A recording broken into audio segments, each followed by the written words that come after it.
Hey friend, I want to show you some really simple ways to save time when recording and producing your music in Studio One. Time is valuable, and I believe if you can learn to be more efficient, you can actually produce better music. Let's jump in.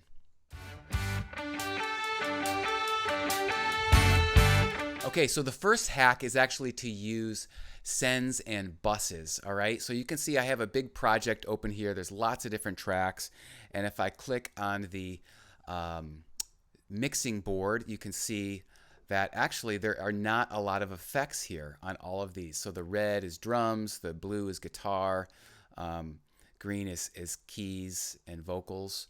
And what I've done actually is create a bus track for all of those. So those are over here, and that's where all the effects are for that entire track. So it's super easy to do. All you got to do, let's just click on the red. Okay, so that's all the drums. I highlight all of those tracks, right click on it, and go to add bus for selected channels, and it will automatically create a bus track for those drum tracks. And then I go over to the channel that I've created. I've renamed it bus track, and then I can begin to add in the effects that I want for that. Let's give it a listen. And then if I solo just that bus track, it automatically solos the bus tracks for me, okay? The difference between a bus and a send, by the way, is that a bus, you can continue to route it to another place. A send actually is that's kind of the end of the line. You just send it the effects to the send, and then that's where it goes. Okay, so another thing within Studio One is the drag and drop feature. It's super easy to minimize things, make things bigger. So what you can do here actually is just to click on the top, and you can drag and drop, make it smaller or bigger like that. You can highlight just one track over here and make it bigger and just see the whole thing. You can highlight multiple tracks and make them bigger like that. So super efficient, super easy to do. If you go over to the Browse tab here, you can also just add in any effects. Just click them and drag them onto a certain track, and it automatically adds that. So it's really easy to do, super easy and time efficient.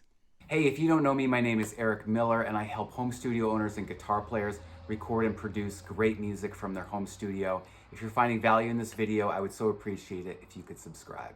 Okay, so the third thing is creating groups. So you can see I have a lot of tracks open here, and if I want to create a group and put them into a folder to make it easier to visualize, you can do that.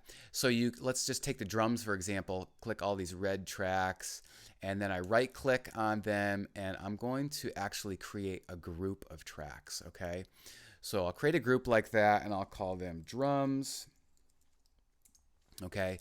And I know they're grouped because there's a little bar over here indicating that they're grouped. Now what happens when they're grouped is actually you can actually change the volume all together at the same time. So if I just click on one volume, it'll actually adjust all of the volumes together, which is kind of cool. Then if I right click on it again and I click pack folder, it'll actually pack those all into a folder where it's kind of saving on screen space if I don't want to work on the drums. And if I expand that folder, you can see all of the different drum tracks right in that one folder. Okay, it's just cool, and it saves on time. And I can open that folder back up, and then all of those tracks become instantly available. Okay, so the last way I think to become efficient when you're mixing your music is actually to color code things. And I know this is a little bit nerdy, but this can help to really make it easy. So I have the mixing window open here, and you can see all of these drum tracks are in red. It makes it easy to see. All of the guitars are in blue, and green are vocals over here. So that's really easy to edit, okay? So if you go back to the mixing window, and let's see, let's just take all of these guitar tracks which are in blue. I can highlight all of them again at the same time and then click over here, and then let's see, let's make them orange, okay? Or we can make them purple, or whatever color you want, really. So once you do that, if I let's see, let's just make them purple. And then if I go back over to the mixing window, now all of these guitars will be in purple, okay?